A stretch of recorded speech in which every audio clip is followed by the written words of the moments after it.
Right now, as you listen, the entire solar system is racing around the center of the Milky Way at about 230 kilometers per second, more than 8,000,000 kilometers per hour. The Sun is not sitting still in space. It is being carried around a vast galactic orbit by gravity, dark matter, and the mass of hundreds of billions of stars. Tonight, we sink into that motion and take it apart piece by piece. Why the solar system moves through the galaxy at this speed, how we know the value, what keeps us from falling toward the black hole at the center, and how many layers of motion your body is riding on at this very moment. We can look at that motion in a simple, steady way. None of this is guesswork. It comes from measurements we can check and observations that have been repeated for decades. So part 1 starts right here. Why is our solar system forced to race around the Milky Way at hundreds of kilometers per second? The first shock arrives before the mind can settle. The Sun is being accelerated through the Milky Way at about 230 kilometers per second, carried by forces so large that no part of our solar system can opt out. The star we depend on is not fixed. It is held inside a gravitational field built from hundreds of billions of stars, a supermassive black hole, and a surrounding halo of unseen matter. When astronomers began precise measurements of stellar motion in the 1930s, early radial velocity surveys hinted that the solar system was not moving slowly around the galactic center. Later, with better spectroscopy and the first radio observations of hydrogen gas in the 1950s, the velocity of our own Sun was calculated with far greater accuracy. Over decades, improvements from NASA and ESA missions sharpened the value until it converged on the number we use today, roughly 230 kilometers per second. This speed exists because the Milky Way's gravity is immense.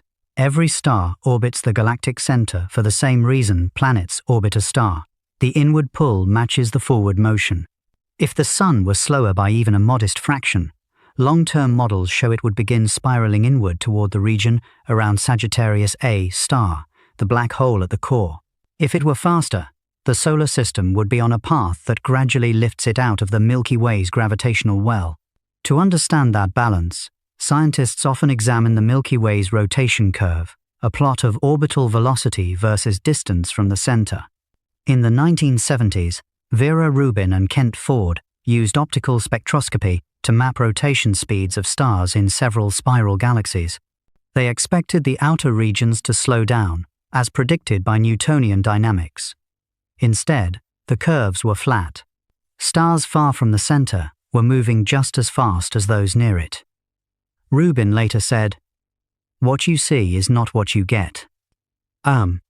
This result implied a hidden mass component extending far beyond the visible disk. Today, this structure is known as the dark matter halo.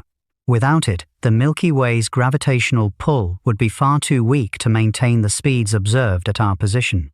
The solar system moves at 230 kilometers per second because gravity from luminous matter is not enough. It is the contribution of dark matter that completes the picture. NASA's Fermi Gamma Ray Space Telescope and ESA's Planck mission both provided supporting data that align with this conclusion. Our galaxy's mass is dominated by matter that does not interact with light. That mass shapes the gravitational environment the Sun must obey. As Neil deGrasse Tyson once stated, motion is not something in the universe. It is the universe. The solar system's enormous speed is not unusual. It is the natural consequence of the structure we live in. To make this real, imagine the Sun's orbital path mapped over time. One full revolution around the Milky Way requires about 200 to 250 million years. Astronomers call this interval a galactic year. When the last full cycle began, the earliest dinosaurs were only starting to appear. When the next cycle ends, Earth's continents will have shifted again, and the night sky will carry constellations unrecognizable to future observers. Every part of the solar system participates in this motion. The planets orbit the Sun orbits the galactic center, and the entire Milky Way moves relative to nearby galaxies. Gaia, ESA's astrometric mission launched in 2013, has been central to refining the solar system's position and its velocity. Gaia measures precise motions of over 1 billion stars, and from that dataset, astronomers compute the gravitational landscape of the Milky Way with unprecedented clarity. In particular, Gaia's DR3 catalogue allowed scientists to determine the Sun's exact direction of motion within the galaxy, showing that it moves toward a point known as the solar apex, located in the direction of the constellation Hercules. This motion is consistent with earlier radio interferometry studies, such as Very Long Baseline Interferometry, VLBI, which use multiple synchronized radio antennas across continents to detect tiny shifts in the apparent position of distant quasars. These methods together confirm that our solar system is not simply orbiting, it is maintaining its speed because of a gravitational balance that has been steady for billions of years. To visualize this, scientists often use the analogy of an object in free fall. The Sun is falling toward the galactic center, but moves sideways quickly enough to avoid ever reaching it. The downward pull of gravity is matched by the forward speed. This interplay is the core idea behind orbital mechanics. The same principle explains why satellites stay in orbit around Earth, only the scale is vastly larger. Researchers studying the Milky Way's mass distribution frequently refer to landmark papers from the 1990s and 2000s. These include measurements from CO molecular clouds, radio observations of hydrogen at 21 centimeters, and infrared mapping of dust. All converge on the conclusion that our position lies about 2,600 light-years from the center, a region dominated by the gravitational influence of dark matter and the combined mass of hundreds of billions of stars. An example that highlights the scale comes from NASA's Chandra X-ray Observatory. Observations of high-energy gas near the galactic center reveal rotational energy that matches predictions for a galaxy of our mass and speed. Even more detailed insights arrived in 2022 when the Event Horizon Telescope team published the first image of Sagittarius A star. That data helped refine models of the Milky Way's central mass, improving orbital estimates for stars known as the stars. Their motions, measured over multiple decades using instruments like the Very Large Telescope in Chile, provide independent checks on the gravity that governs our orbit. Historical progress in measuring the Sun's galactic speed has been steady. In the 1960s, the first estimates using radio spectroscopy placed the solar velocity at around 250 kilometers per second, but with wide uncertainty. By the 2000s, improvements in infrared detectors and cross-referencing multiple surveys led to values near 220 kilometers per second. Gaia's data refined this to approximately 230 kilometers per second, with far tighter error bars. Each new mission reduces the uncertainty and strengthens the consistency of the underlying physics. Although this velocity feels enormous, the local environment of the solar system remains stable.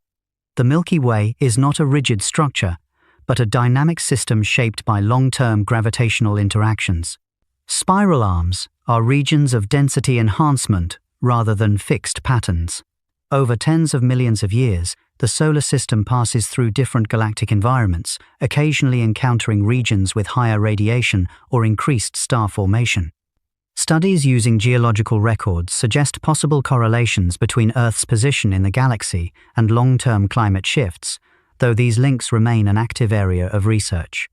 The large-scale stability of the solar orbit is supported by simulations run with data from NASA's Jet Propulsion Laboratory and the European Southern Observatory.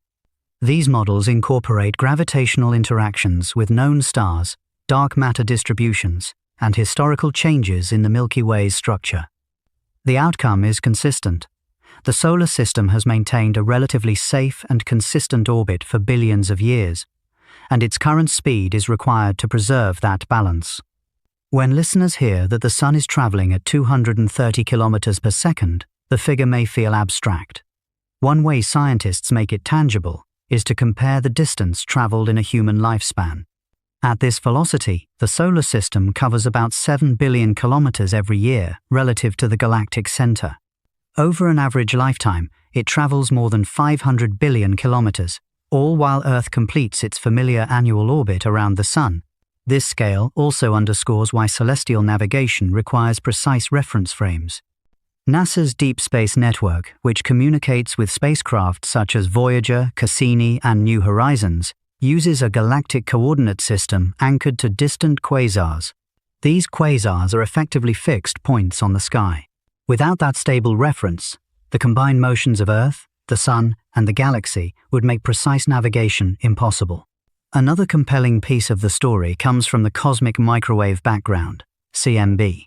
In 1977, researchers analyzing data from the Cosmic Background Explorer, COBE, discovered a temperature difference across the sky, a dipole pattern. This difference arises because the solar system is moving, relative to the CMB, at about 370 kilometers per second. Part of that motion comes from the solar orbit around the Milky Way. When the CMB dipole is separated into components, the 230 km per second orbital speed stands out clearly. Later missions, including NASA's WMAP and ESA's Planck satellite, confirmed this pattern with exquisite precision. Taken together, these observations, from stellar motion, gas clouds, radio interferometry, Gaia's star catalogues, and even the cosmic microwave background, point to the same conclusion. The solar system moves at hundreds of kilometers per second because of where it sits within the galaxy's gravitational structure. The Milky Way's mass sets the orbital speed, while dark matter keeps that speed high even far from the central bulge. With that picture in place, attention turns to what actually keeps this motion stable, the balance that allows the solar system to remain in orbit instead of slowly falling inward towards Sagittarius A star. This balance can be measured, tested, and described precisely, and it plays a central role in the long-term stability of our cosmic surroundings. Part 2. What exact balance of forces keeps the solar system from falling into the black? The unsettling truth arrives at the very first moment. If the solar system were moving even slightly slower than it does now, we would be spiraling inward toward the center of the Milky Way. A small reduction in speed would tilt the balance toward gravity, and every planet, every comet, every fragment of the heliosphere would begin drifting toward Sagittarius A star, the supermassive object at the heart of our galaxy. This exact motion was not obvious in the early years of astronomy.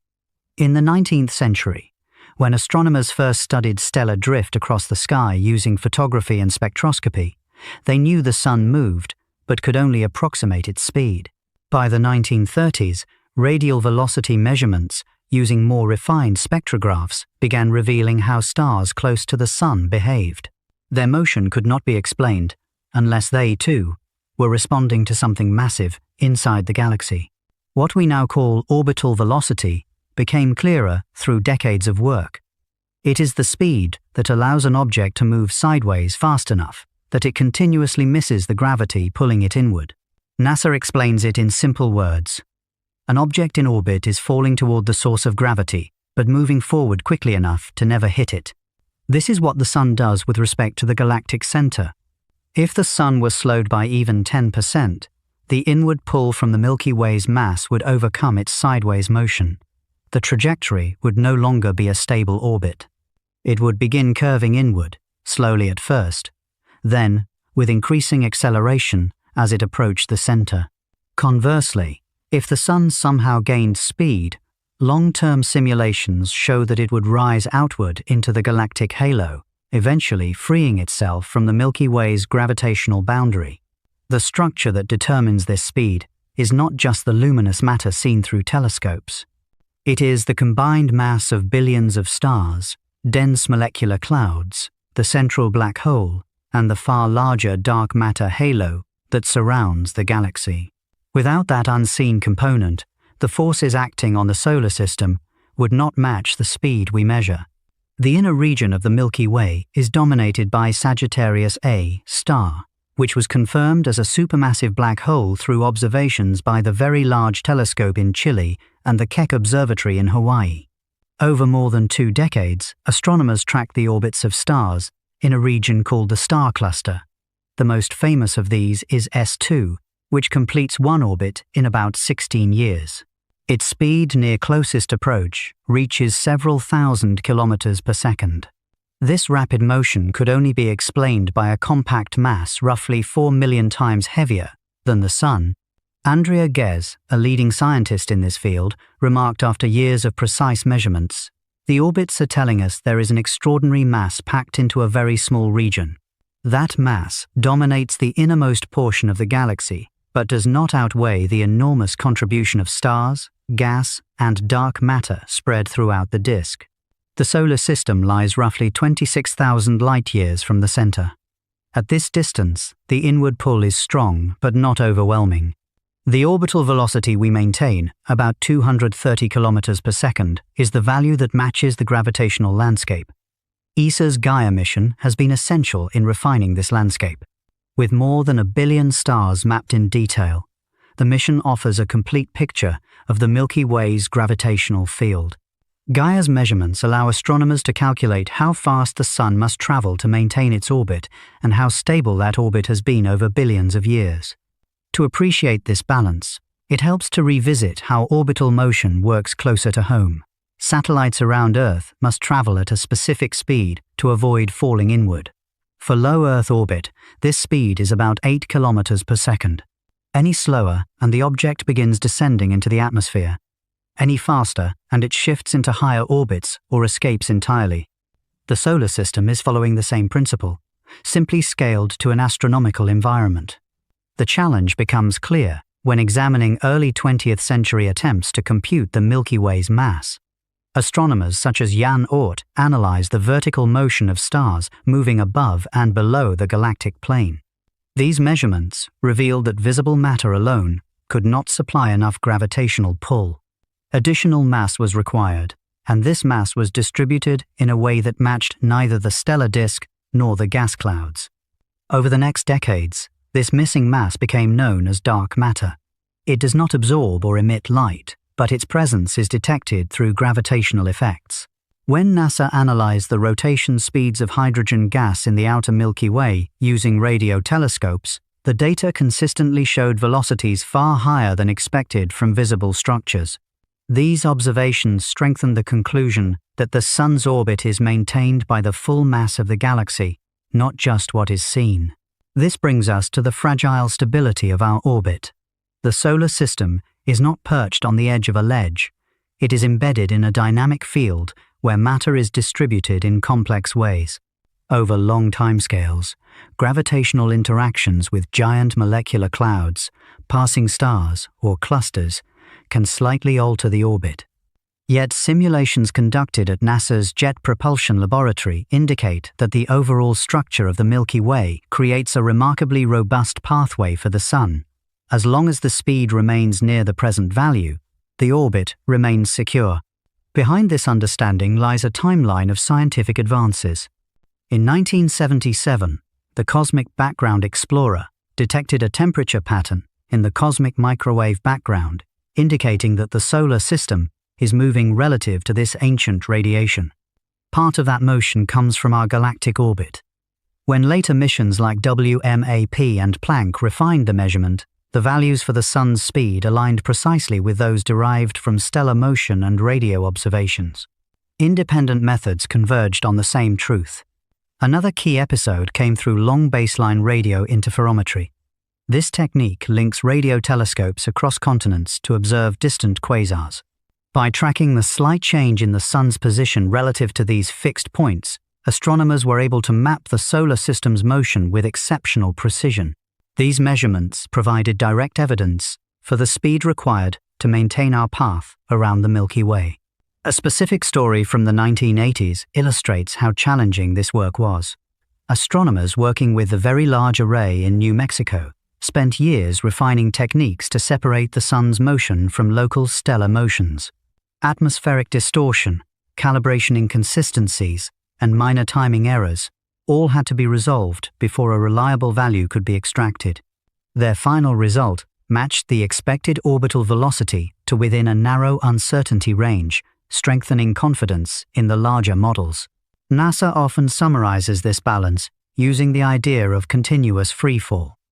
The Sun is falling inward due to gravity, while moving sideways fast enough that the falling trajectory curves around the center. This constant motion creates a stable loop rather than a direct plunge. If the Sun's forward speed dropped, gravity would immediately take the lead. If the speed increased, the curvature of the orbit would stretch outward.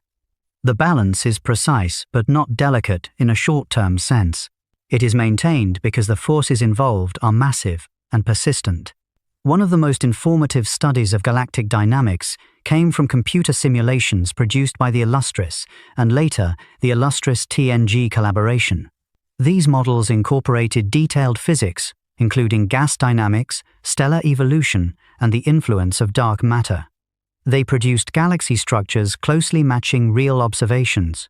Within these simulated galaxies, objects at positions similar to the Sun's always required orbital speeds comparable to what we measure. This consistency across models, observations, and analytical calculations affirms that the solar system moves exactly as physics predicts. ESA's Gaia mission added another layer of insight. By measuring the motion of stars with extreme precision, Gaia helped reconstruct the Milky Way's gravitational potential. Scientists used this dataset to compute the Sun's local orbital parameters and concluded that our orbit is slightly elliptical rather than perfectly circular. The deviation is small but important. It means the solar system moves closer to and farther from the galactic center over long periods. These oscillations create subtle changes in speed, but remain within the band that maintains stability. The evidence gathered through a century of observation, measurement, and simulation shows that the Sun is held in place not by a single force, but by a balance created by the entire galaxy.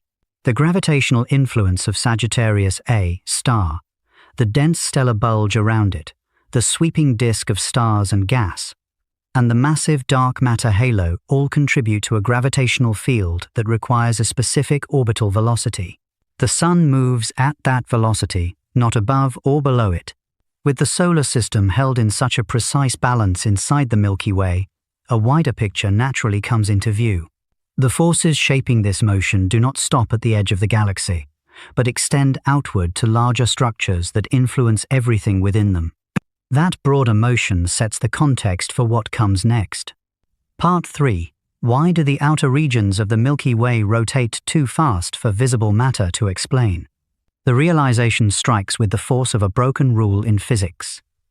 At the distance where the solar system resides, the Milky Way is rotating far faster than the visible mass of the galaxy can account for. According to every calculation based only on luminous matter, the stars in the outer disk should slow down with increasing distance from the center. They do not. Their speed remains nearly constant, creating a tension between what telescopes reveal and what gravity should allow. The first hints emerged in the 1930s when astronomers measured the Doppler shifts of stars in nearby galaxies. The instruments then were limited, the data sparse, but the pattern appeared more than once.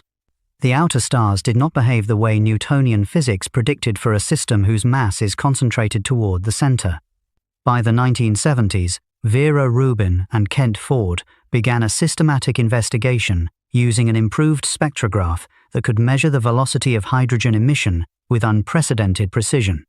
Rubin described her early results with the understated remark, "What you see in a galaxy does not explain what you get." The rotation curve of a galaxy is a plot showing how orbital speed changes with radius. For an object dominated by internal mass, like the solar system, the curve declines with distance. Data gathered by Rubin showed something entirely different. The velocity began rising near the center, reached a plateau, and stayed flat across vast distances. This pattern repeated across dozens of galaxies of different shapes and sizes. The observation was stable, reproducible, and impossible to reconcile with known matter alone. NASA and ESA later confirmed the phenomenon using radio telescopes to map hydrogen gas extending far beyond the visible disk. Hydrogen emits a radio signal at a wavelength of 21 centimeters, and this emission penetrates dust that obscures optical observations. The Very Large Array in New Mexico, the Parkes Observatory in Australia, and the Westerbork Synthesis Radio Telescope in Europe all contributed to detailed rotation curves for galaxies in the local universe. The results matched Rubin's optical data. Speeds remained high out to distances far beyond the luminous edge. If the Milky Way contained only the stars, gas, and dust that we can see directly, the gravitational pull would decrease with distance. The outer regions would rotate slowly, and the structure would not remain stable. Stars located where we are, roughly 26,000 light-years from the center, are moving at about 230 kilometers per second. Without additional mass holding the galaxy together, many of these stars would escape into intergalactic space over timescales shorter than the age of the Milky Way. The fact that the galaxy remains intact demands the presence of a much larger mass component. This is where the idea of a dark matter halo becomes essential. Instead of being confined to the disk, the majority of the Milky Way's mass forms a spherical structure that extends hundreds of thousands of light-years beyond the visible regions. This mass interacts gravitationally, but not with light, meaning it cannot be detected through traditional imaging. Its existence is inferred entirely from the way it shapes the motion of stars and gas. In the 1990s, ESA's Hipparcos mission provided a detailed catalogue of star positions and movements, refining estimates for the Milky Way's gravitational potential. These observations strengthened the conclusion that the visible disk accounts for only a fraction of the galaxy's mass. Later, the Gaia mission expanded upon Hipparcos with measurements of more than 1 billion stars, enabling astronomers to map stellar velocities throughout the disk and halo. The data revealed subtle variations in motion that match predictions for a galaxy embedded in a massive dark matter halo. NASA's Fermi Gamma Ray Space Telescope also contributed to understanding the distribution of unseen matter. Although dark matter has not been directly detected, models predict that certain interactions could produce faint gamma-ray signals. Fermi mapped these emissions across the Milky Way, finding patterns that align with halo-shaped structures predicted by gravitational models. These findings, combined with gravitational lensing observations from the Hubble Space Telescope, support the picture of an extended invisible mass surrounding the galaxy. One of the most revealing demonstrations of dark matter came from observations of the Bullet Cluster, a pair of colliding galaxy clusters located about 3.7 billion light-years away. When these clusters passed through one another, the visible matter slowed down due to friction between gas clouds, while a separate mass component passed through almost unaffected. Gravitational lensing measurements showed that the bulk of the mass was not located where the visible matter accumulated, but instead aligned with the regions of minimal interaction. NASA described this result as direct empirical evidence for dark matter. Although the Bullet Cluster is far from the Milky Way, it demonstrates how unseen mass governs motion across cosmic scales. The story behind Rubin's discovery adds a human dimension to this scientific shift. In the early years of her work, the idea that galaxies required large amounts of unseen mass was considered speculative. Many astronomers believed the rotation curves would eventually decline at large radii once more sensitive instruments became available. As Rubin collected data night after night at observatories in Arizona and Chile, she found the same shape emerging from every galaxy. Publishing the results required persistence, as the implications challenged long-standing assumptions about galactic structure. Today, her work stands as one of the foundational observations in modern astrophysics. Understanding dark matter is not only necessary for explaining motion within the Milky Way, but also for studying its overall stability. Stars orbit in the disk for billions of years without significant deviation from expected paths. Gas clouds form spiral arms influenced by gravitational waves that propagate through the disk. These structures rely on the gravitational framework provided by dark matter. Without it, the Milky Way would dissolve over timescales far shorter than its true age of more than 13 billion years. Computer simulations of galaxy formation, such as the illustrious TNG project, reproduce realistic rotation curves only when dark matter halos are included. When simulations attempt to form galaxies using visible matter alone, the resulting systems collapse unevenly or rotate too slowly to match real observations. Adding dark matter produces rotation curves with flat profiles identical to those observed by Rubin, Ford, and radio astronomers. These simulations show that dark matter not only stabilizes the Milky Way, but also influences how it formed in the first place. The distribution of dark matter in the Milky Way remains an active area of research. Data from Gaia suggests that the halo may not be perfectly spherical, but somewhat elongated, possibly due to interactions with nearby galaxies, such as the Large Magellanic Cloud. These interactions create ripples in the stellar disk, which Gaia has mapped with remarkable clarity. Researchers interpret these ripples as signatures of the invisible halo responding to shifts in gravitational balance. JWST adds another perspective. Observations of early galaxies from more than 13 billion years ago reveal rotation patterns strikingly similar to modern galaxies, despite their smaller sizes. These findings suggest that dark matter influenced galaxy rotation almost immediately after the Big Bang. By studying these young galaxies, astronomers hope to refine models of dark matter distribution in the modern Milky Way. Another historical turning point came from studies of gas in the outer disk of the Milky Way. Radio astronomers found hydrogen rotating at speeds comparable to stars located much closer to the center.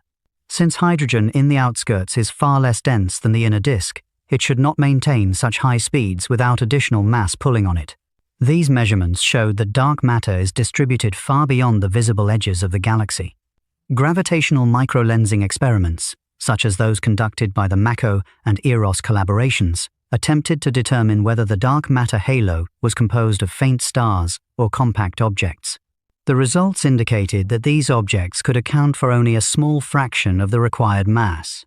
This finding strengthened the idea that dark matter must be composed of entirely different particles not yet directly observed.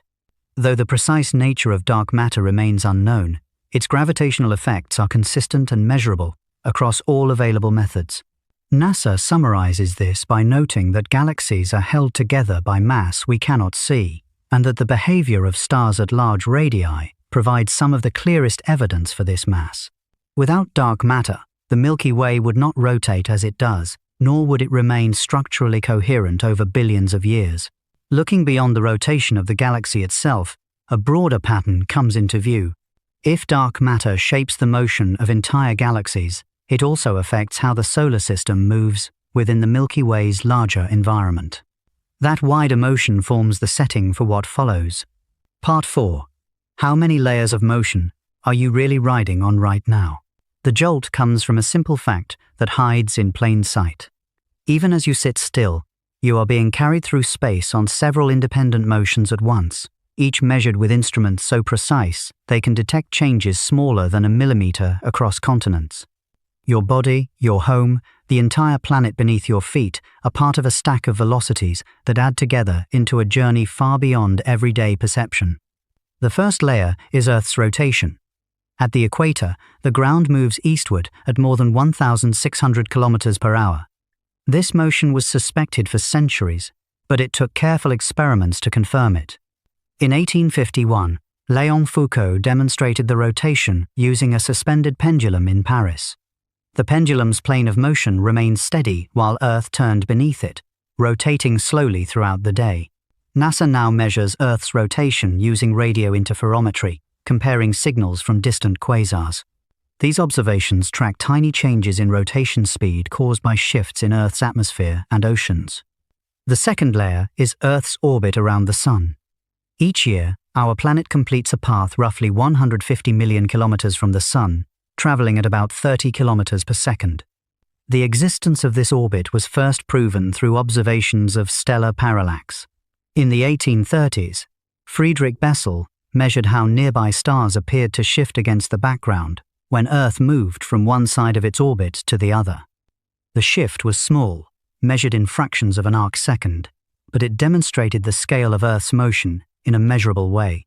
The third layer of motion comes from the Sun itself. As described earlier, the Sun orbits the center of the Milky Way at about 230 kilometers per second.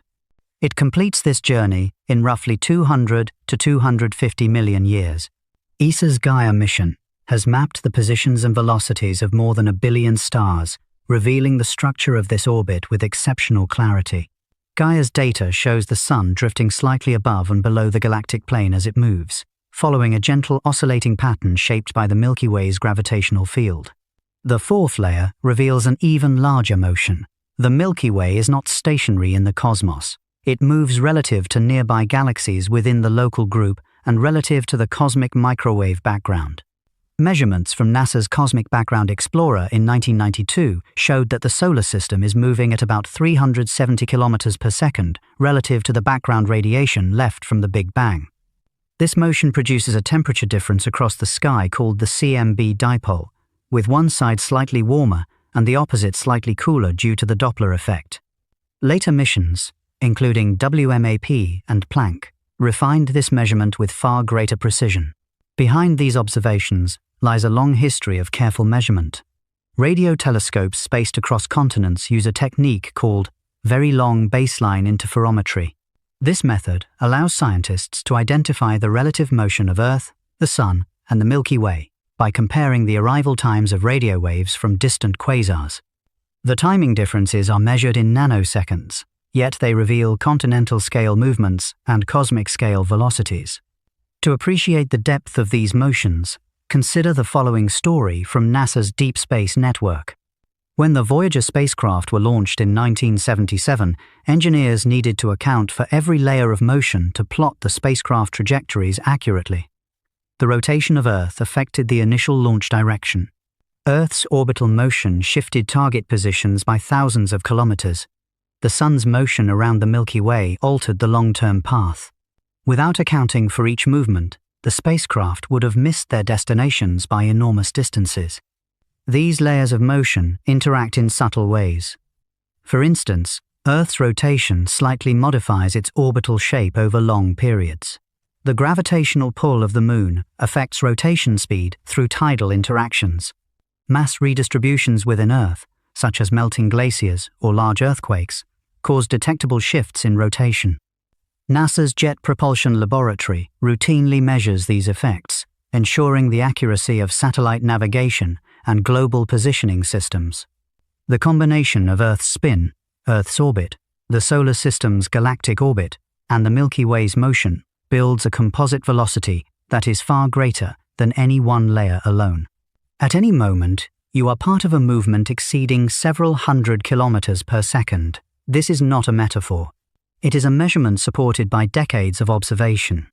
These motions also influence the environment of Earth. As the solar system travels through the interstellar medium, it encounters regions of varying density and magnetic fields.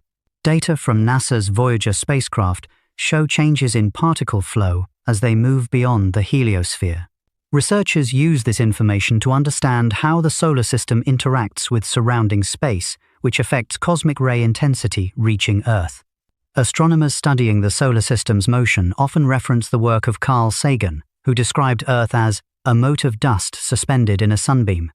This image refers not to poetry, but to perspective. When all layers of motion are considered together, the scale becomes clear.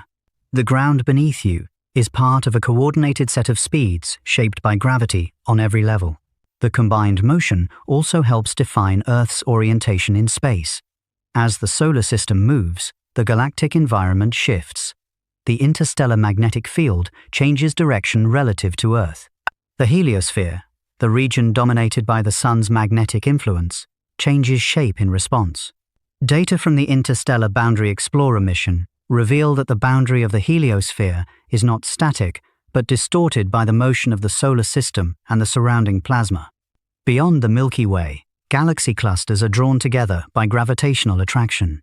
The Milky Way and the Andromeda Galaxy are part of the local group, which moves toward a region known as the Great Attractor. This large-scale movement adds yet another layer to your journey through space. Studies using redshift measurements and galaxy surveys from the Sloan Digital Sky Survey have traced these flows.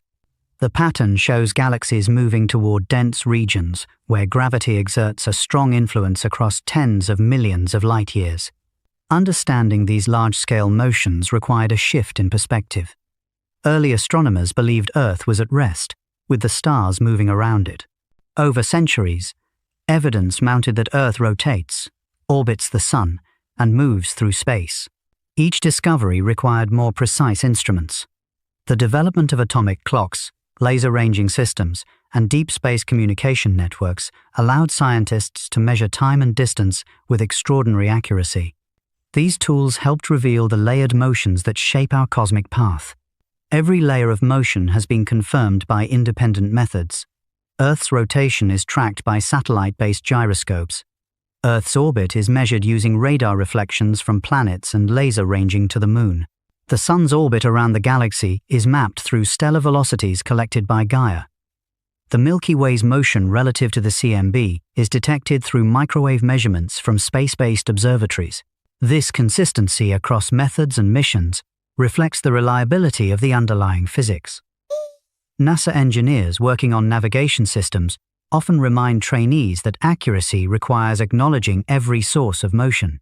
A spacecraft sent to Mars, for example, must be aimed at a moving target while launched from a rotating platform that itself orbits the Sun. Every velocity matters.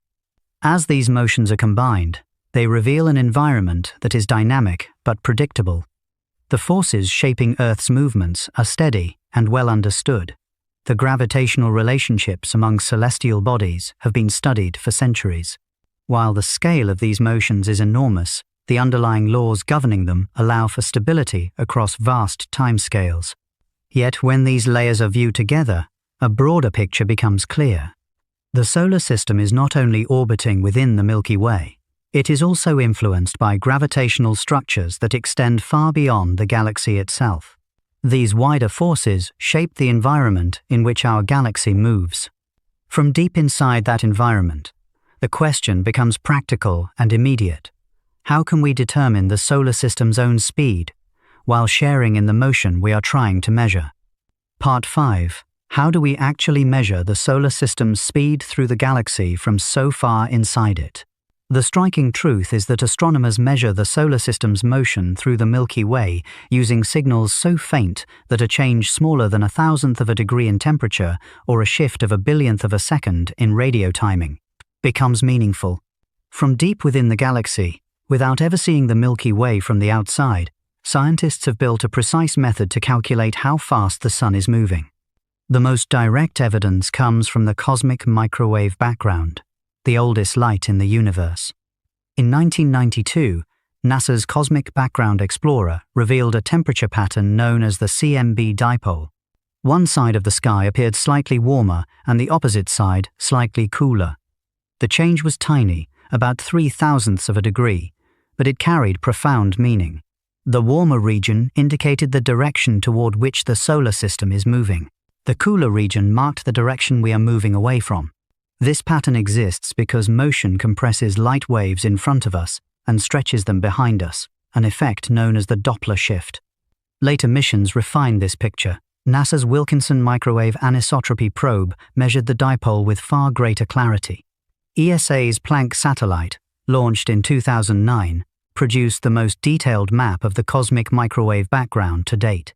Planck's instruments were sensitive enough to detect variations in the microwave sky that correspond to motions of a few kilometers per second. Combining results from these missions revealed that part of our measured CMB motion corresponds to the Sun's orbit around the Milky Way at about 230 kilometers per second.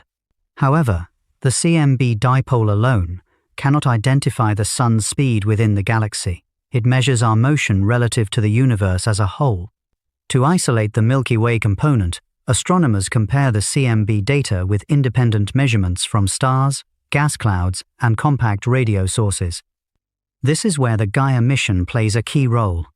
When ESA launched Gaia in 2013, the goal was to produce a complete three-dimensional map of the Milky Way. Gaia's detectors measure tiny shifts in the positions of stars as Earth orbits the Sun. These shifts reveal how fast stars move relative to the solar system. By measuring more than 1 billion stars, Gaia creates a detailed map of the galaxy's internal motions. If the solar system were not moving, the motions of nearby stars would show a symmetric distribution. Instead, Gaia detects a consistent trend that indicates our own motion against the background. From Gaia's data releases, astronomers calculate the Sun's movement toward a region known as the solar apex, located in the direction of the constellation Hercules. This motion aligns with earlier radio measurements made using long baseline interferometry. In interferometry, several radio telescopes separated by thousands of kilometers work together as a single instrument. By comparing the arrival times of signals from distant quasars, scientists can measure Earth's position with extraordinary accuracy. These timing differences allow them to determine how Earth and the solar system move through space. The development of long baseline radio interferometry, often abbreviated as VLBI, is one of the hidden achievements behind modern astrophysics. In the 1970s, radio observatories began synchronizing distant antennas using atomic clocks. The signals from quasars, which lie billions of light-years away, arrive at each antenna slightly offset in time. These offsets reveal the relative motion of Earth within the solar system. Over decades, VLBI measurements contributed to a precise picture of how fast the Sun moves relative to the center of the Milky Way. One of the most important VLBI facilities is the Very Long Baseline Array, which spans locations from Hawaii to the Virgin Islands. The array operates continuously, observing quasars and star-forming regions within the Milky Way. The data show that Earth travels through space with predictable changes caused by its orbit, the Sun's motion, and the galaxy's rotation. These measurements reinforce values obtained from Gaia and the CMB dipole. The process of measuring galactic velocity also uses spectral lines from gas clouds. The hydrogen line at 21 centimeters, detectable with radio telescopes, provides a clear signature of gas motion throughout the Milky Way. When hydrogen gas moves toward Earth, its spectral line shifts to a slightly higher frequency. When it moves away, the line shifts lower. Mapping these shifts across the entire sky produces a velocity field that includes the galaxy's rotation and the Sun's motion through it. NASA's Green Bank Telescope and the Arecibo Observatory, before its collapse in 2020, both contributed key measurements to these maps. These observations rely on a principle rooted in 19th century physics. When Joseph Doppler first described how motion alters the frequency of light and sound, astronomers quickly realized its value for measuring the motion of stars. Yet, they could not imagine a future where the technique would be applied using cosmic microwave radiation left over from the Big Bang, or radio signals from quasars, billions of light-years away. The modern precision of Doppler measurements allows researchers to track movements of a few meters per second across astronomical distances. To understand how multiple methods converge on the Sun's galactic speed, consider how each one contributes. The CMB dipole describes motion with respect to the universe's large-scale reference frame. Gaia shows how nearby stars shift relative to us. VLBI tracks Earth's position with radio timing. Hydrogen mapping traces gas motion across the galaxy. When combined, these datasets reveal a consistent value for the Sun's orbital speed. The history behind these discoveries is filled with careful work. In 1998, a team using the Very Long Baseline Array developed a model of the galaxy's rotation that incorporated parallax measurements of star-forming regions. Their results showed that earlier estimates of the Sun's position within the Milky Way had slight inaccuracies. By adjusting these values, they refined the Sun's orbital velocity. Later studies, using Gaia's data releases, provided even more accurate star distances, improving the precision of the measurement. A notable story comes from the effort to measure the distance to the galactic center. For decades, astronomers debated whether the distance was 26,000 or 28,000 light-years. The uncertainty affected the calculated orbital speed because the speed depends on both distance and the galaxy's mass distribution. Observations of the star S2, which orbits close to Sagittarius A star, provided the critical breakthrough. Over 16 years, scientists tracked S2's complete orbit using infrared telescopes. The timing and shape of the orbit revealed the exact mass of the central black hole and the true scale of the Milky Way. This result refined the value for the Sun's orbital speed, which remained consistent with previous measurements. Measuring the solar system's motion is not limited to large observatories. Instruments aboard spacecraft also contribute. The Voyager probes carried detectors for cosmic rays and plasma, allowing researchers to observe changes as the probes moved beyond the heliosphere. These changes provide indirect clues about how the solar system interacts with its galactic environment. The Interstellar Boundary Explorer mission detects energetic neutral atoms that reflect the shape of the heliosphere. These observations help scientists refine models of how the solar system's motion affects its protective magnetic bubble.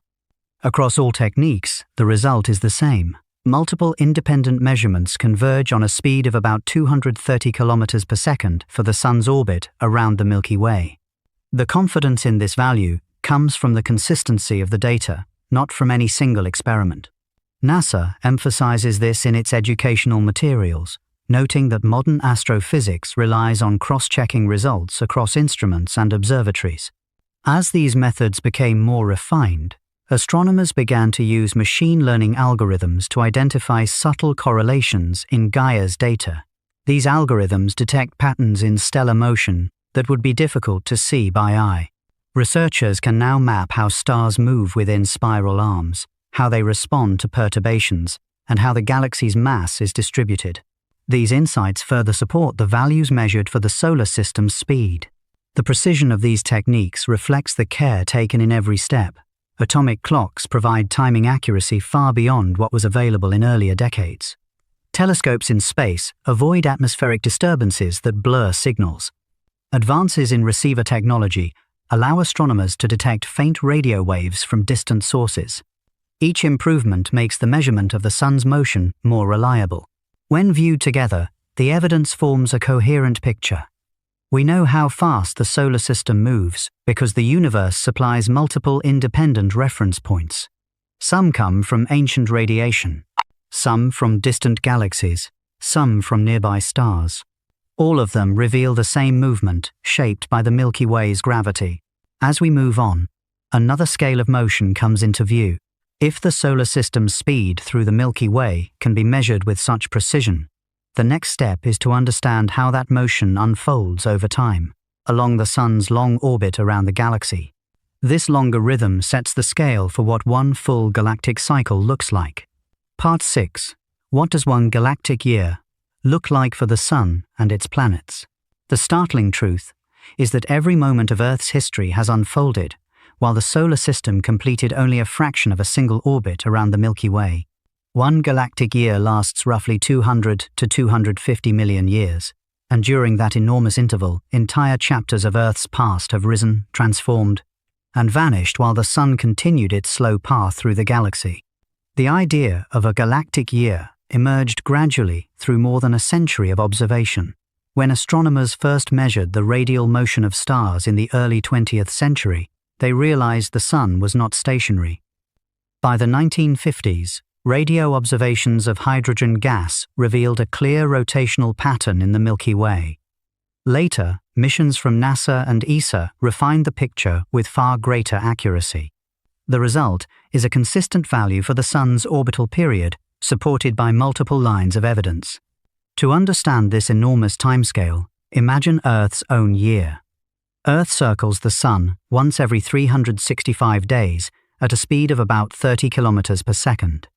Now expand that motion to the galactic level. At a distance of roughly 26,000 light-years from the center, the Sun follows a vast curve shaped by the mass of hundreds of billions of stars and the dark matter halo that surrounds the Milky Way.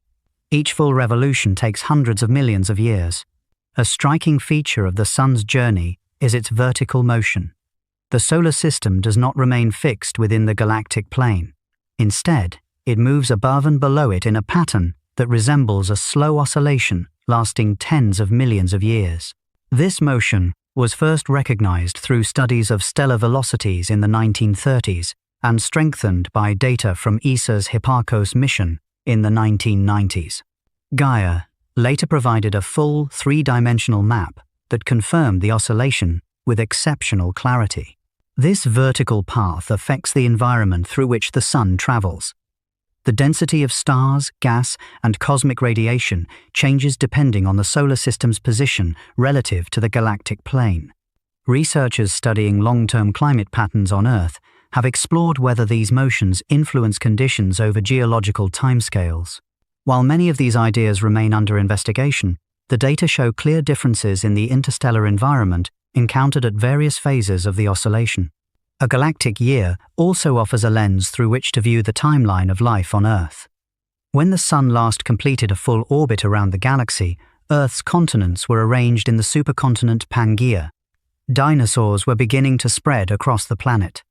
Mammals, birds, and flowering plants had not yet appeared, As the solar system advanced along its path, new species emerged, oceans shifted, and mountain ranges rose.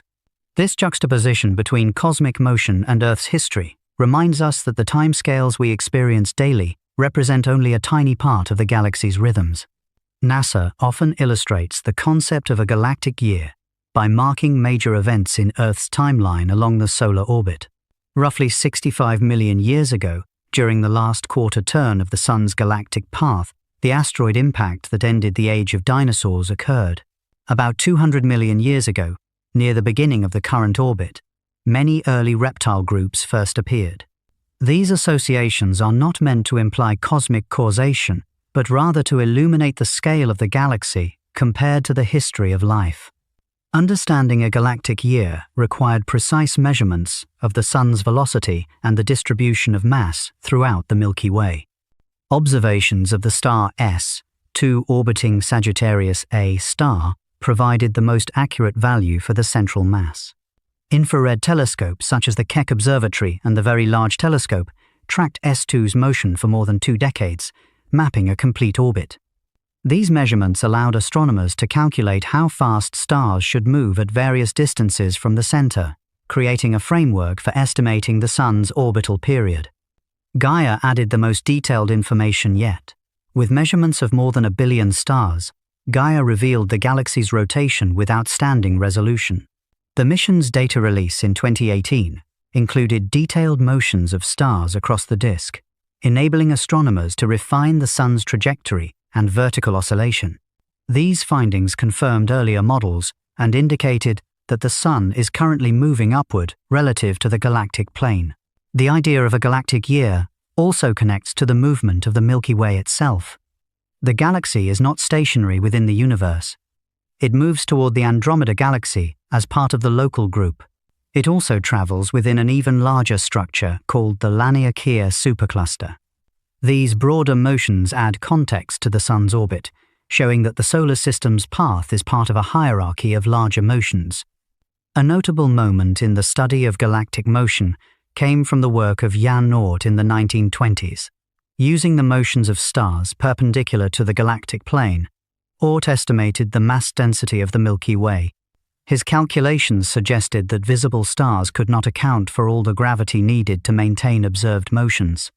This was one of the first pieces of evidence for unseen matter in the galaxy.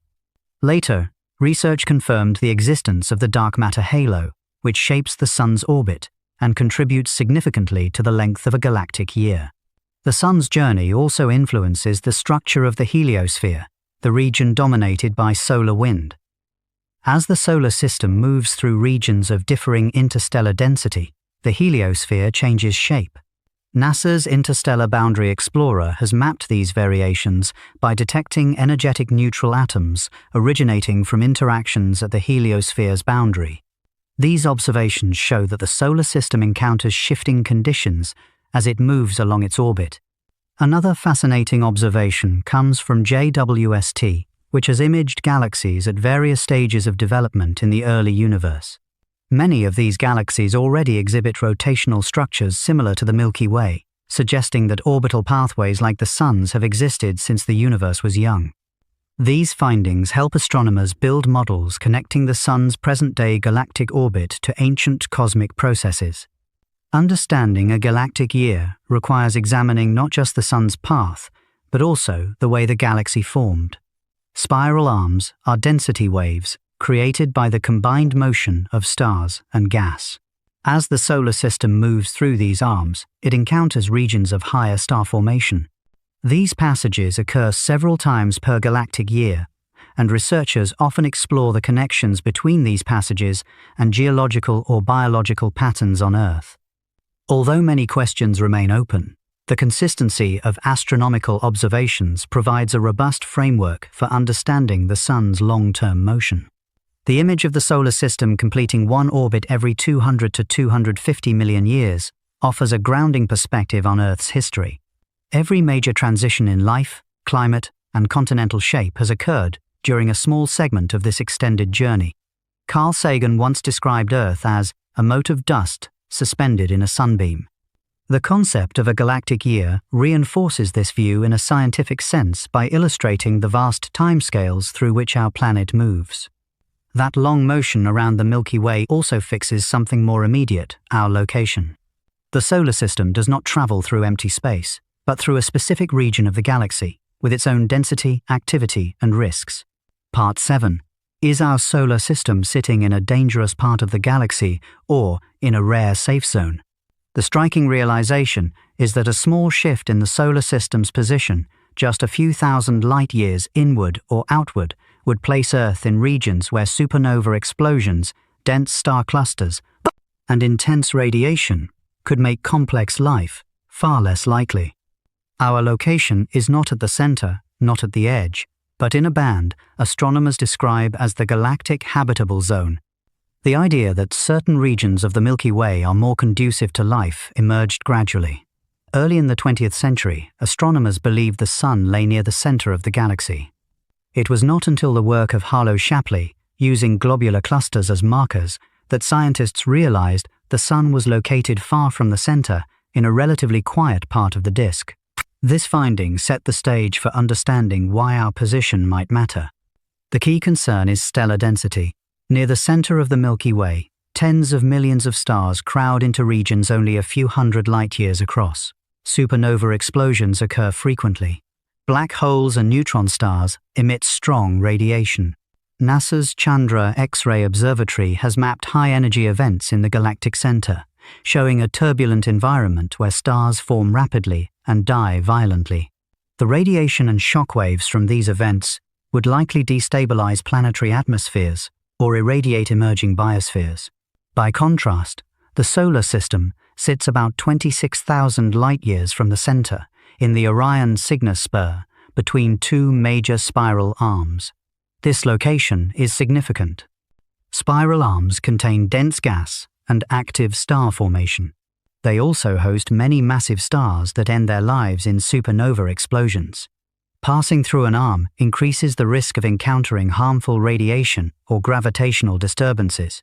The fact that Earth lies between arms rather than within one reduces the frequency of these events. The concept of the galactic habitable zone was formalized in the 1990s and 2000s through work from researchers such as Guillermo Gonzalez and Donald Brownlee. They examined how metallicity, stellar density, and supernova frequency influence the probability of complex life. Their findings suggested that regions too close to the center are hazardous, while regions too far out lack the heavy elements needed for planets like Earth. The Sun's location lies in a narrow band where conditions appear favorable.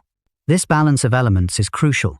Heavy elements, such as iron and oxygen, are created in supernovae, but too many supernovae would sterilize planetary surfaces. Too few would leave the galaxy with insufficient metals to form rocky planets. The Milky Way's metallicity gradient shows that stars closer to the center contain more heavy elements, while those in the outer disk contain fewer. The Sun formed in a region with the right combination of enrichment and stability. JWST observations of exoplanet-hosting stars in other galaxies confirm that planets capable of supporting atmospheres form best in regions with similar metallicity to the Sun's neighborhood. Another factor is gravitational stability. Dense clusters of stars can disrupt planetary systems through close encounters. These interactions can shift orbits, eject planets, or increase impacts from comets. The solar system's home region has a relatively low stellar density, meaning close stellar encounters are rare. Studies using Gaia data show that only a few stars have passed within a light-year of the Sun over millions of years. By comparison, stars in dense clusters can experience dozens of close approaches in the same interval. The solar system's history contains evidence of these influences. Geological records of mass extinctions and climate shifts sometimes correlate with periods when the solar system may have approached slightly denser regions of the galaxy. While these correlations remain debated, they highlight how galactic environment can affect planetary conditions indirectly. Variations in cosmic ray flux, for example, may influence cloud formation on Earth. NASA's ACE satellite has monitored cosmic rays for decades, showing periodic fluctuations that align with the Sun's movement through the interstellar medium. The heliosphere, the protective magnetic bubble generated by the Sun, plays a role in shielding Earth from charged particles. As the solar system moves through different regions of the galaxy, the shape and strength of the heliosphere change. Data from Voyager 1 and Voyager 2 indicate that the interstellar medium becomes denser or thinner, depending on location. A denser environment compresses the heliosphere, potentially allowing more cosmic rays to reach Earth. The solar system's current path lies in a region known as the local interstellar cloud, where conditions are moderate and relatively stable. Spiral arm crossings are of particular interest. The Sun passes through a major spiral arm roughly every 100 million years. Some researchers have proposed that these passages could increase comet influx by disturbing the Oort cloud. Although this idea remains under investigation, the concept demonstrates how galactic structure can affect planetary systems over long periods. Gaia's data will eventually reveal the Sun's precise path relative to spiral arms, providing insight into whether these events have influenced Earth's history. Another consideration is the rate of gamma-ray bursts, some of the most energetic events in the universe. These bursts occur more frequently in regions with active star formation, particularly in galaxies with low metallicity. While the Milky Way has a relatively low rate of gamma-ray bursts, the risk increases nearer to dense star-forming regions. Our location avoids many of these hotspots. NASA's Fermi Gamma-Ray Space Telescope has catalogued gamma-ray bursts across the sky, showing how their distribution aligns with areas where massive stars form and die. The placement of the solar system also avoids gravitational disturbances from the galactic bar, the elongated structure of stars near the center. Simulations using data from the Sloan Digital Sky Survey show that stars closer to the bar experience periodic gravitational influences that can shift orbits. The Sun lies well outside this region, preserving long-term orbital stability. Historical efforts to understand the Sun's place in the galaxy were often met with uncertainty. In the mid-20th century, astronomers debated whether the Sun was near a spiral arm or in an interarm region. Radio telescopes brought clarity by mapping hydrogen gas concentrations. These maps revealed the major arms of the Milky Way and confirmed that the solar system lies in a quieter gap between them. This discovery played a key role in shaping the idea of the galactic habitable zone. Gaia has further refined this picture. Its precise measurements of star positions and motions allow astronomers to reconstruct the structure of the Milky Way with remarkable detail. The mission's data show that the Sun's orbit keeps it at a safe distance from the most active regions of the galaxy. This distance is not vast, but it is enough to avoid frequent exposure to high-energy events that could threaten complex life. Carl Sagan summarized the fragility of our location when he said, "We live on a mote of dust suspended in a sunbeam." In a scientific sense, this image reflects how the solar system occupies a narrow region where conditions fall within the range that allows biological complexity to persist. Everything from the rate of supernova explosions to the density of the interstellar medium contributes to this balance. Observations from JWST add yet another dimension. The telescope shows galaxies at various stages of evolution, many with environments vastly more chaotic than the Milky Way's current configuration. These comparisons highlight the stability of our galaxy and the fortunate nature of our position within it. Our position inside the Milky Way is not shaped by chance alone. The galaxy itself is in motion, responding to forces far larger than its own structure. That motion places the Milky Way within a vast flow of galaxies, moving together through space. Part 8. Why is the Milky Way itself speeding toward the Great Attractor and the Laniakea supercluster? The first shock arrives when we step back far enough to see it clearly. The entire Milky Way, with all its stars, planets, nebulae, and dark matter halo, is rushing through space at hundreds of kilometers per second toward a region astronomers call the Great Attractor. This motion is not a local drift. It is part of a vast gravitational flow that includes thousands of galaxies, all moving as though drawn into a hidden valley in the fabric of the universe. This understanding did not appear all at once. In the 1970s, astronomers began noticing peculiar velocities in nearby galaxies, These galaxies were not simply following the expansion of the universe. Instead, many showed deviations from the expected Hubble flow.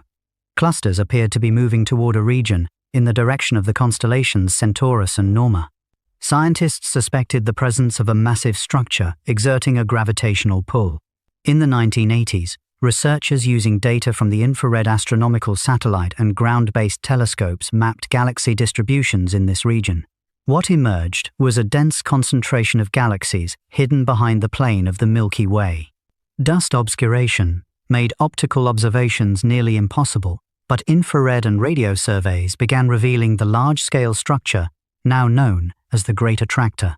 The gravitational influence of this region is so strong that it affects the motion of the entire local group, including the Milky Way and the Andromeda Galaxy. Later studies refined this picture using X-ray observations from NASA's Chandra Observatory and ESA's XMM Newton. These missions detected hot gas within clusters in the Great Attractor region, allowing astronomers to estimate its mass more accurately. The results showed that the region contains multiple galaxy clusters and large amounts of dark matter. Yet even with all this accounted for, the gravitational pull did not fully explain the motions observed.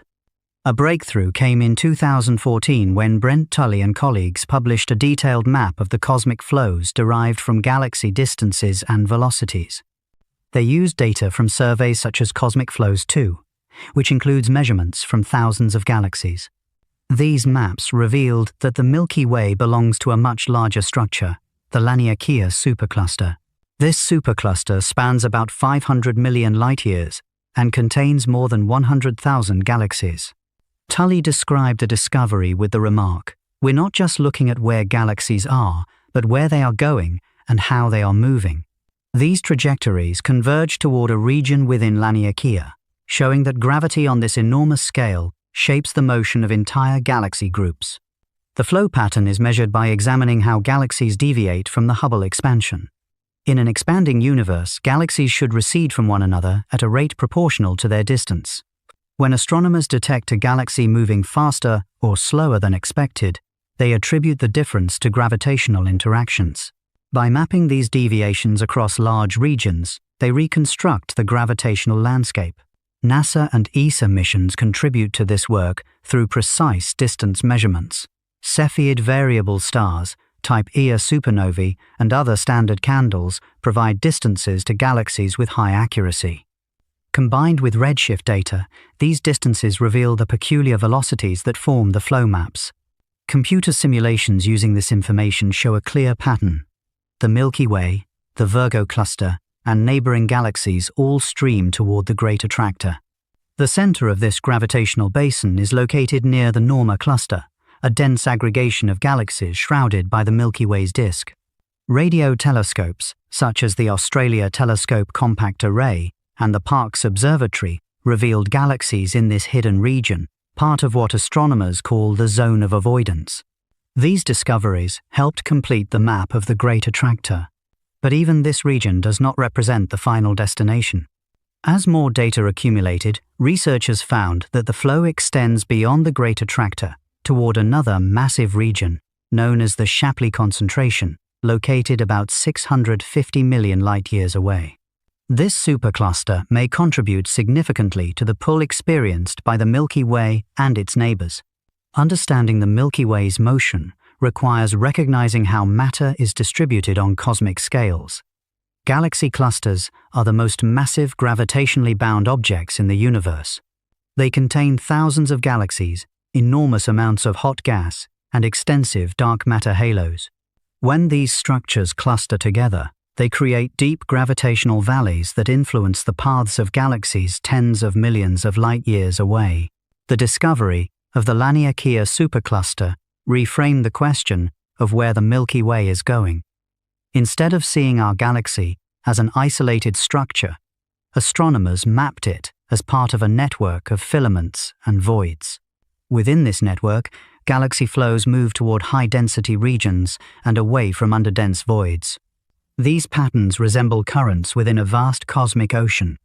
A striking example of this arises from studies of the Dipole Repeller, a region of unusually low density located opposite the direction of the Great Attractor. The dipole repeller appears to push galaxies away while the great attractor pulls them in. Measurements from the Cosmic Flows 3 catalog suggest that both influences shape the Milky Way's trajectory. This dual action explains some peculiarities in the CMB dipole, providing a more complete understanding of our motion through space. JWST adds depth to this picture by observing galaxy clusters at early stages of formation. These images show that large structures began assembling when the universe was only a few billion years old. By comparing these early clusters to modern ones, astronomers refine models of gravitational flow over cosmic time. These models help explain how structures like Laniakea formed and how they influence present-day motion. The history behind these discoveries carries moments of scientific persistence. For decades, researchers struggled to map galaxies hidden by the Milky Way's disk. With optical telescopes unable to penetrate the dust, progress stalled. It took infrared and radio observations to reveal thousands of previously unknown galaxies. The completion of these surveys transformed our understanding of local cosmic geography. The maps of galaxy flows also rely on measurements of distance that have evolved significantly. In the early 20th century, Edwin Hubble used Cepheid variables to measure distances to nearby galaxies. Later, Type Ia supernovae allowed astronomers to measure distances on much larger scales. Each advancement improved flow maps, revealing the gravitational pathways of galaxy groups. Today, researchers combine data from multiple sources. Redshift surveys show how fast galaxies recede. Distance measurements reveal deviations from expected expansion. Computer simulations integrate these measurements to reconstruct the gravitational landscape. The resulting maps show that the Milky Way is not simply drifting. It is moving along a coherent path shaped by both attraction and repulsion on cosmic scales. NASA summarizes this motion by noting that the local group moves at several hundred kilometers per second relative to the cosmic microwave background. Part of this speed comes from gravitational influences within Laniakea. Another part reflects the broader structure of the universe. Understanding these components allows astronomers to piece together the full picture of the Milky Way's trajectory. The Milky Way's motion does not unfold in isolation. It takes place within a larger cosmic landscape shaped by superclusters, filaments, and vast empty regions. The scale of that environment matters because it can influence how fast entire regions of the universe appear to move. Part 9. Are we moving faster because we live inside a giant cosmic void? The striking idea here is that our entire view of cosmic motion and expansion may be shifted simply because the Milky Way sits inside a region of space that contains far less matter than average. This possibility emerged when astronomers began mapping the universe on scales large enough to reveal vast bubbles within the cosmic web, some hundreds of millions of light-years across, where galaxies are sparse and gravitational pull is weaker. In the 2000s and 2010s, several research groups examined an unusually large underdense region known as the KBC void, named after Keenan, Barger, and Cowie. Their measurements of galaxy brightness and density suggested that the local universe may not match the average density predicted by cosmological models. If our region contains significantly less matter than the cosmic mean, the gravitational pull around us would be lower. This shifts how galaxies move relative to one another and influences how we interpret the expansion of the universe. The discovery of this possibility grew from earlier surveys. The Sloan Digital Sky Survey, beginning in 1998, produced enormous three-dimensional maps that revealed the universe's structure. Galaxies form filaments that stretch across hundreds of millions of light-years. Between these filaments lie voids, enormous cavities where only a few galaxies exist. The KBC void appears to overlap the region where the Milky Way resides. This raised a new line of investigation. If our galaxy lies inside a large, underdense region, then our measured velocity and the local expansion rate may be biased. Evidence for this possibility developed from several independent methods. One approach examined galaxy number counts. If the local universe truly has fewer galaxies than average, surveys should show a dip in density extending outward for hundreds of millions of light-years before returning to the cosmic mean. Keenan and colleagues found this exact pattern. measuring lower densities out to about 300 million light-years. Another clue comes from redshift measurements. When astronomers calculate the Hubble constant using galaxies relatively close to us, they obtain a value higher than the one measured from the cosmic microwave background by ESA's Planck mission. This discrepancy is known as the Hubble tension. One proposed explanation is that a local underdensity could make nearby galaxies recede faster than expected, creating an inflated value for the expansion rate when measured on small scales. NASA and ESA scientists approach this carefully. They note that while a void cannot fully resolve the Hubble tension, it could contribute. In regions with lower matter density, the gravitational deceleration of cosmic expansion is weaker, allowing local expansion to proceed slightly faster. By contrast, high-density regions resist the expansion more strongly. The interplay between these regions forms part of the universe's large-scale flow. To understand how an underdense region affects our motion, consider how gravity acts within a void. Since matter is sparse, the gravitational pull from surrounding structures becomes uneven. Galaxies near the edges of a void can be drawn outward toward denser regions. This creates coherent flows that move away from the void's center. Observations suggest that the Virgo cluster, the Great Attractor, and the Shapley concentration all lie outside our local underdensity. Their combined pull, combined with the void's relative lack of internal gravity, contributes to the Milky Way's motion. The concept of gravitational flow was strengthened by data from the Cosmic Flows surveys. Teams measured distances to thousands of galaxies using methods such as Tully-Fisher relations and Type Ia supernovae. By comparing these distances to their redshifts, astronomers computed how galaxies deviate from pure expansion. These deviations reveal how matter is distributed. The flows they measured pointed outward from the suspected underdense region and toward dense clusters such as Virgo and Laniakea. One of the most compelling pieces of evidence comes from reconstructions of the local cosmic web. Using galaxy surveys and machine learning algorithms, researchers built three-dimensional maps of density variations. These maps show the Milky Way located in a region with lower density, bordered by several filaments of the cosmic web.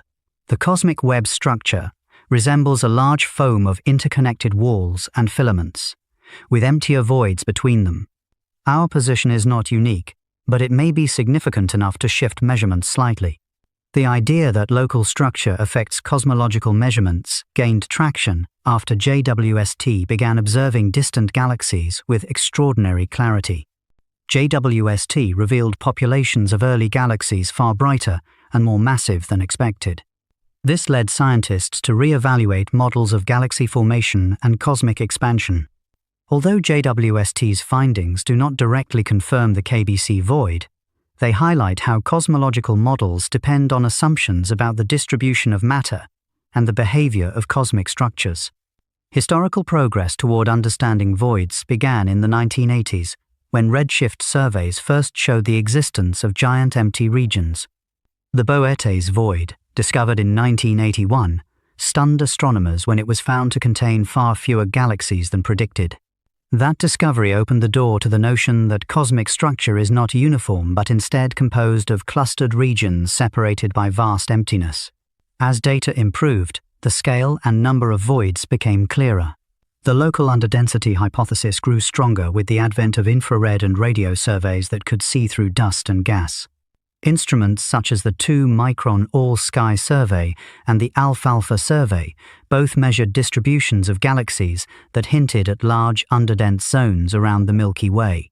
These findings fed into models that checked whether these voids could influence measured expansion rates. Another line of evidence comes from cosmic microwave background data. NASA's Wilkinson Microwave Anisotropy Probe and ESA's Planck Observatory both mapped small temperature variations across the sky. One such feature, known as the cold spot, sparked debate over whether it might be caused by a massive void along the line of sight.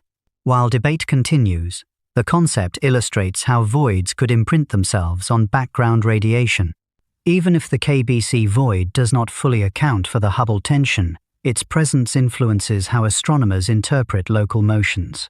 If the solar system sits in a region where surrounding mass is lower, then galaxies outside this region exert a proportionally stronger pull. This changes the baseline when scientists calculate the Milky Way's velocity relative to nearby structures.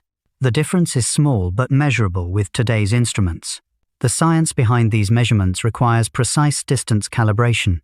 Astronomers use Cepheid variables, whose brightness varies in predictable cycles, to measure distances within tens of millions of light-years.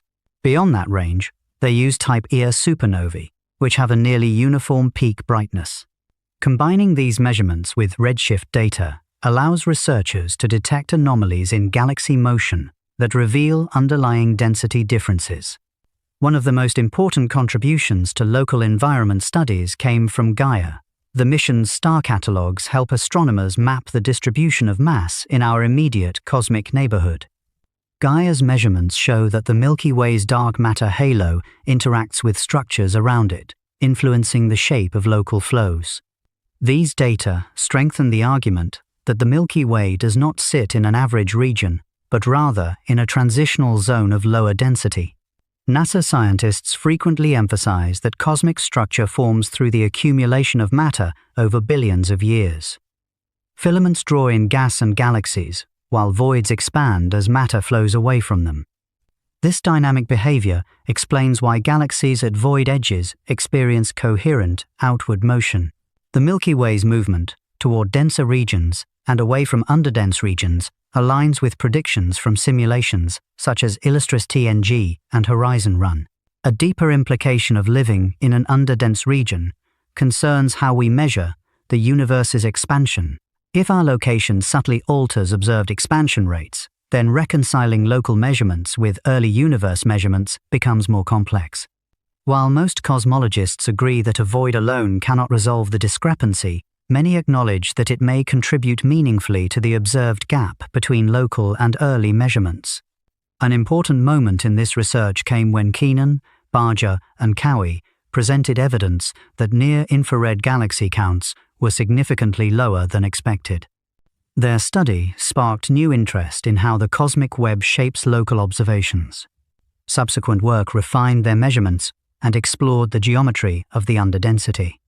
These studies often refer to the possibility of a spherical or elongated void, each carrying different implications for expansion models. All of this motion, from our local environment to the wider cosmic setting, does not stop or reset. It continues, steadily shaping how the Milky Way evolves and how the solar system changes over time.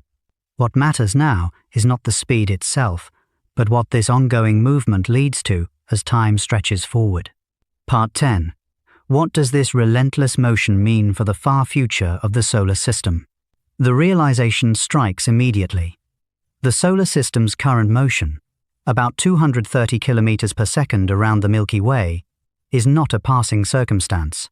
It is the opening condition for everything that will happen to the Sun, Earth, and all the planets across billions of years. Long-term simulations show that this motion guides our encounters, shapes the galaxy's evolution around us, and determines how the cosmos will look to whatever observers may exist in the distant future.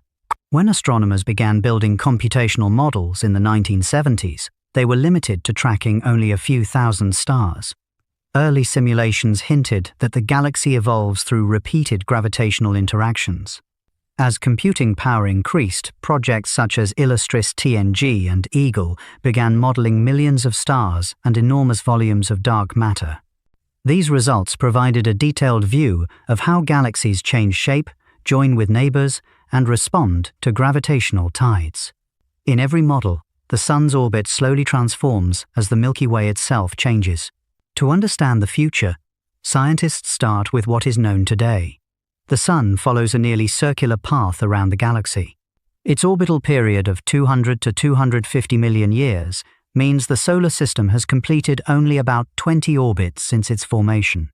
Over that time, gravitational interactions with nearby stars, giant molecular clouds, and the galaxy's spiral structure have altered the orbit slightly.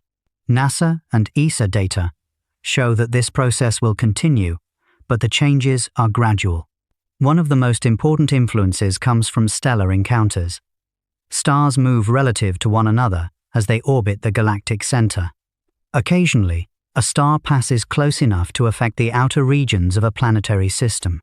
In 2015, researchers identified a star named Scholz's star that passed within about 1 light-year of the solar system roughly 70,000 years ago. Its path was reconstructed using Gaia's measurements, showing how even faint stars can pass relatively near us. This encounter likely disturbed a few comets in the Oort cloud, but had no effect on the planets. Future encounters will occur as well. Simulations that include Gaia's updated star catalogues show that several stars will pass within a few light-years of the Sun over the next few million years.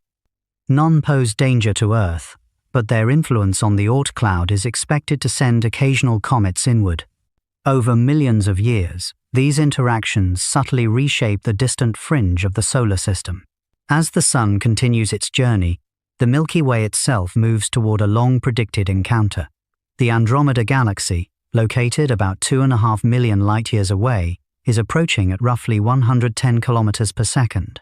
This motion was confirmed through NASA's Hubble Space Telescope and later refined with Gaia's data on Andromeda's transverse velocity. The two galaxies will begin interacting in about 4 billion years. Contrary to early assumptions, this will not be a collision in the everyday sense.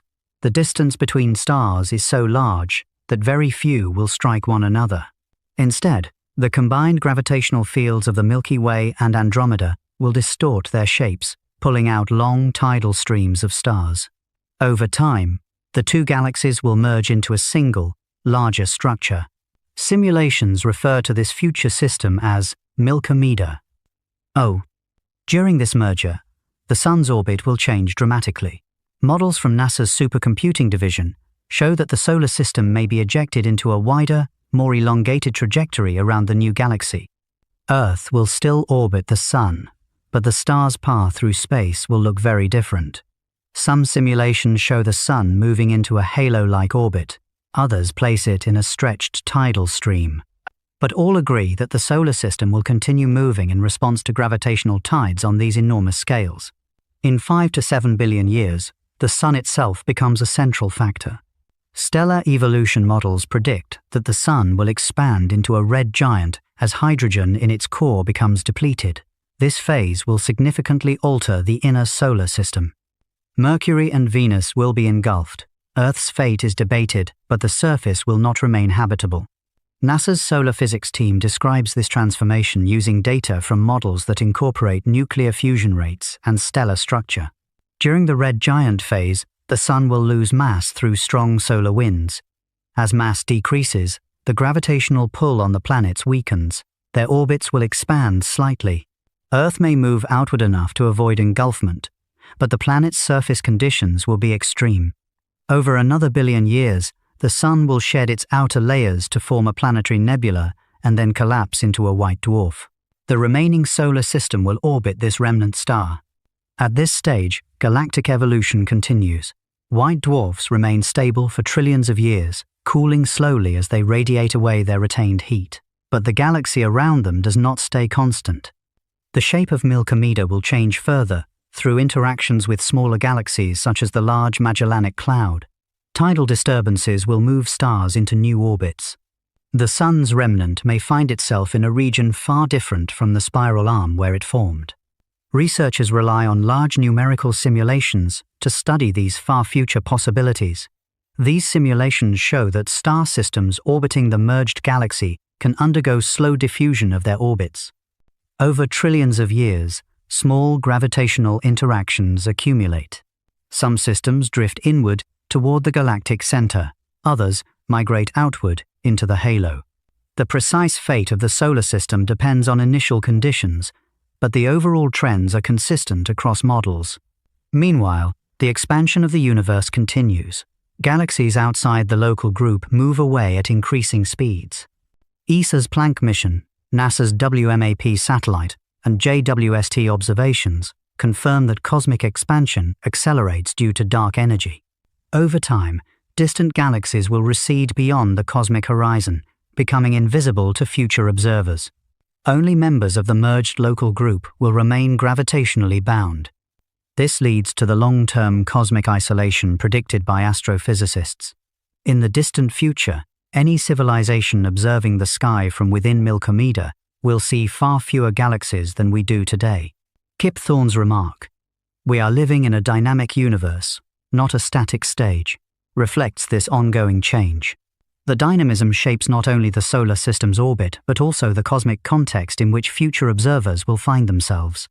The most distant chapters of the solar system's story unfold on timescales where galaxies themselves begin to change character.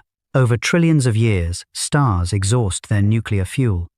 Star formation slows as gas is consumed or locked into remnants. The galaxy becomes dominated by black holes, white dwarfs, and neutron stars. The solar system, or what remains of it, will orbit within this quiet population long after the last luminous stars have faded. These ideas come from physics models grounded in observation. Stellar evolution curves match the behavior of stars seen in clusters of various ages.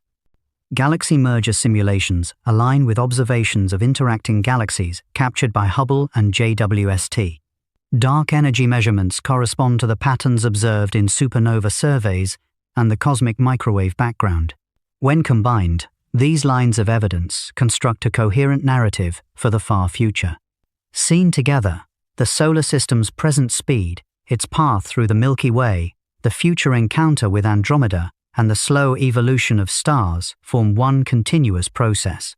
These are not separate events, but connected stages, traced over time through observation, modeling, and generations of astronomical work. What we measure today is not a fleeting snapshot. It marks the early phases of changes that unfold over billions of years, shaping the future of the Milky Way and every star bound within it. Thank you for spending this time here, and for staying with the story all the way through. I truly appreciate your presence and attention. Wherever you are listening from, I hope this journey has brought you a moment of calm, clarity, and quiet curiosity. Wishing you a peaceful night and a gentle rest ahead.